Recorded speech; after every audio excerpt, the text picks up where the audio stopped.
Assalamualaikum warahmatullahi wabarakatuh. Perkenalkan, nama saya Salma Kamila dengan NPM 10221183.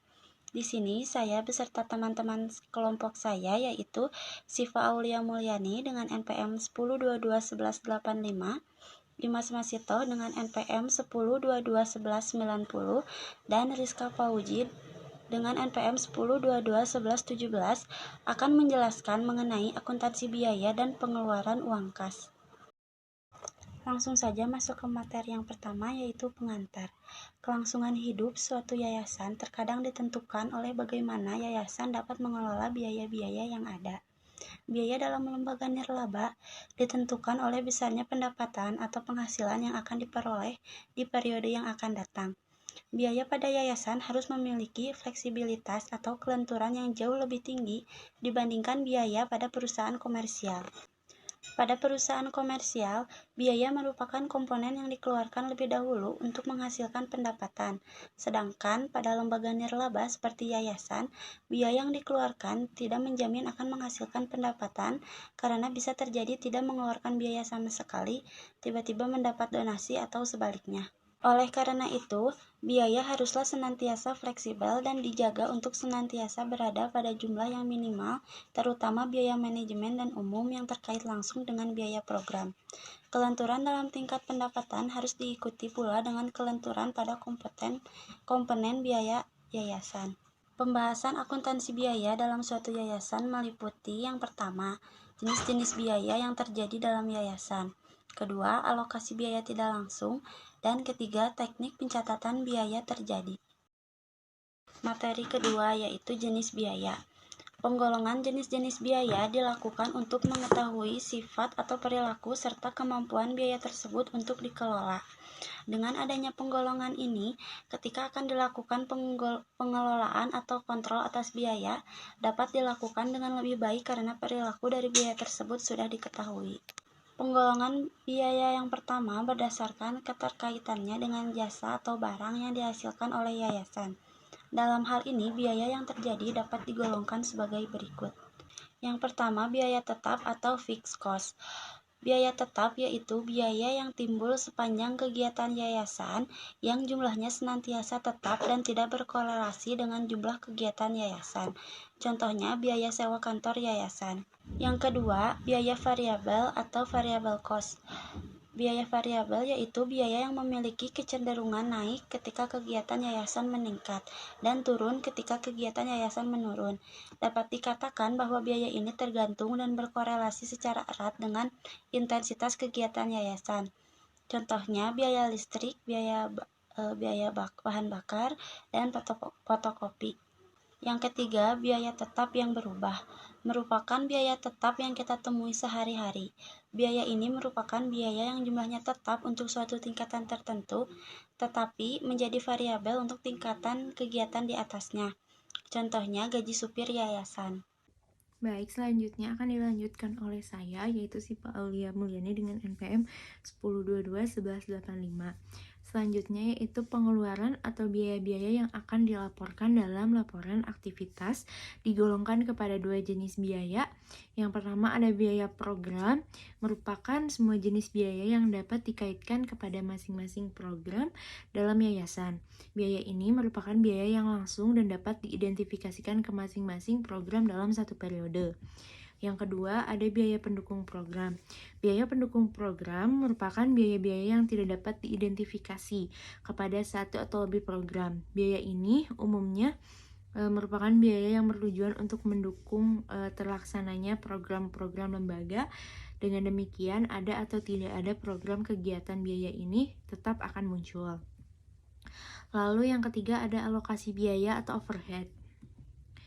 Untuk dapat mencerminkan biaya sebenarnya untuk komponen kegiatan program, biaya tidak langsung atau overhead cost harus dibebankan atau dibagi ke masing-masing komponen program. Kelompok yang akan menerima pembebanan ini adalah kelompok program, kegiatan, dan biaya yang akan didistribusikan adalah biaya-biaya dari kelompok pendukung program. Misalnya seperti gaji direktur, gaji bagian keuangan, biaya yang dibutuhkan operasi kantor, dan sebagainya. Lalu pendistribusian biaya tidak langsung ini bermanfaat dalam beberapa kasus di bawah ini. Yang pertama, dalam proses analisis biaya, atas suatu program dapat tercermin seluruh biaya yang timbul sehubungan dengan program ini. Program yang hanya mencatat biaya langsung yang dikeluarkan oleh program yang bersangkutan akan menampilkan total biaya untuk suatu program yang kecil. Akibatnya, ketika dilakukan penelitian atas efektivitas dan efisiensinya menghasilkan penelitian yang bias. Lalu penentuan harga untuk program yang didanai berdasarkan proposal harga yang ditawarkan oleh lembaga. Dalam kasus ini, lembaga dalam mengajukan biaya yang dibutuhkan untuk suatu program yang akan dibiayai oleh pihak luar harus memperhitungkan biaya tidak langsung. Oleh karena itu, proposal termasuk biaya langsung dan tidak langsung. Penentuan jumlah penggantian dalam hal program dibiayai dengan sistem penggantian seluruh biaya. Program-program yang dilakukan lembaga yang seluruh biayanya akan diganti oleh pihak donatur juga harus memperhitungkan biaya tidak langsung yang timbul agar penggantian mencerminkan keseluruhan biaya yang timbul. Bila tidak, lembaga akan menanggung beban kerugian karena biaya pokok produksi saja yang diberikan penggantiannya. Sedangkan biaya lain yang membuat produk tadi sampai ke konsumen menjadi tanggungan lembaga. Padahal pengertian penggantian adalah penggantian semua biaya yang timbul mulai dari persiapan produk, produksi, dan penyampaian ke konsumen. Berikut adalah metode yang paling umum digunakan. Yang pertama yaitu metode alokasi spesifik program. Nah, metode alokasi spesifik program ini menggunakan aktual penggunaan sebagai dasar alokasi biaya tidak langsung. Dengan demikian, harus ada suatu dokumentasi yang menunjukkan aktual penggunaan dari sumber daya yang ada sebelum dapat ditentukan beban masing-masing program. Nah, yang kedua yaitu metode pengalokasian dengan tarif. Metode alokasi biaya tidak langsung dengan menggunakan tarif tertentu merupakan salah satu metode yang juga mudah untuk dilakukan. Pertama, manajemen harus mendapatkan total biaya tidak langsung yang dibebankan pada periode yang bersangkutan. Kedua, biaya tadi dibagi dengan suatu satuan yang relatif umum. Nah, ini ada yang ketiga metodenya yaitu metode pengalokasian dengan persentase. Dengan metode ini, manajemen menetapkan sejak awal berapa persentase dari biaya tidak langsung lembaga yang dapat didistribusikan ke program masing-masing. Persentase ini ditetapkan berdasarkan analisis atas data historis biaya tidak langsung lembaga.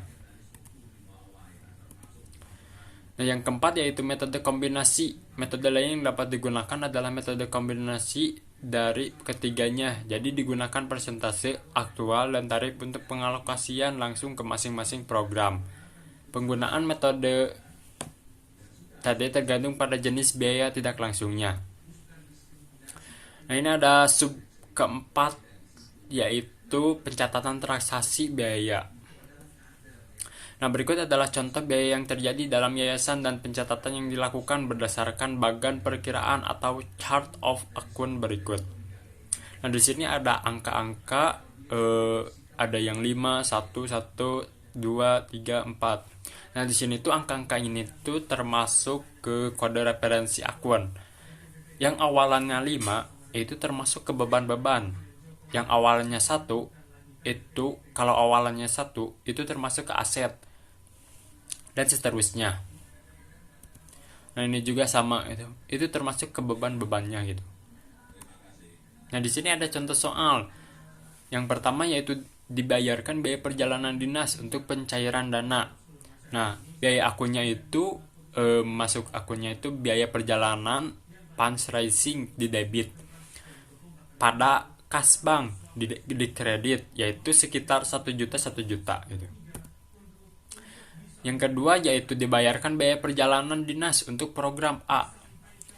Nah, biaya perjalanan program A di debit sekitar 1 juta dan kas bank di kredit sekitar 1 juta juga. Dengan kode referensinya. Nah, ini biaya perjalanannya itu biaya perjalanannya masuk ke kode referensi 5 awalannya tuh. Nah, ini kalau kas bank masuknya ke aset. Jadi 1 gitu awalannya. Dibayarkan biaya perjalanan dinas untuk direktur manajemen ke salah satu donatur. Nah, ini biaya perjalanan manajemen dan umum di debit dan kas bank di kredit sekitar 1 juta 1 juta. Yang kemudian dibayarkan biaya untuk jasa penempatan dana fund manager. Biaya jasa perantara transaksi di debit sekitar 1 juta dan kas bank di kredit sekitar 1 juta. Nah, dibayarkan biaya perjalanan dinas untuk pencairan dana. Dialokasikan total biaya tidak langsung ke masing-masing program sebanyak 50% dengan perbandingan proporsi masing-masing biaya program. Total biaya tidak langsung adalah 3 juta, sedangkan total biaya masing-masing program adalah sama. Dengan demikian, biaya tidak langsung akan dibebankan dengan proporsi 1/3 untuk masing-masing program. Nah, ini ada akunnya yang tadi itu. Nah, di sini ada biaya lain-lain program A sekitar 1 juta, biaya lain-lain program B sekitar 1 juta juga, biaya lain-lain program C sekitar 1 juta pada debit. Itu 3 akun itu tuh. Kreditnya itu biaya lain-lain manajer dan umum sekitar 3 juta. Seperti yang dijelaskan di soal sebelumnya itu. 3 juta gitu, biaya lain-lain manajer dan umum. Di sini saya akan membahas tentang pengeluaran kas. Pengeluaran kas. Kas merupakan alat pertukaran dan alat pembayaran yang diterima untuk pelunasan hutang dan dapat diterima sebagai setoran dalam jumlah sebesar nilai nominalnya. Juga simpanan bank atau tempat lain yang dapat diambil sewaktu-waktu. Pengeluaran kas. Sistem akuntansi pengeluaran kas adalah suatu proses yang dilaksanakan untuk melaksanakan pengeluaran kas baik dengan cek maupun uang tunai untuk kegiatan perusahaan.